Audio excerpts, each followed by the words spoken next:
আমার এই কবুতরটা আমার বাড়িতে আসার 7 দিনের মাথায় ঘষি দিয়েছে এবং সে ওই তার দেখছেন কি সুন্দর দুইটা ডিম নিয়ে তা দিচ্ছে। আজ প্রায় 11 দিনের মতো হবে ডিম তা দিচ্ছে। আর 7টা দিন গেলেই আমি নতুন দুইটা পাখির মুখ দেখতে পাবো। তখন হয়তো নিজেকে অনেক ভাগ্যবান মনে হবে, কারণ এত সুন্দর একটা কবুতর পাবো হাট থেকে আমি কল্পনা করিনি। কবুতরটা আমার অনেক পছন্দের একটা কবুতর, অনেক সুন্দর।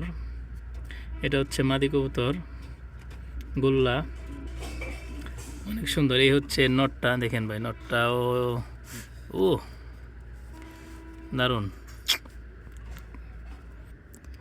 এটা হলো আমার গিরিবাজের আর একটা নতুন পেয়ার, দেখছেন কি ভয়ানক ওরা।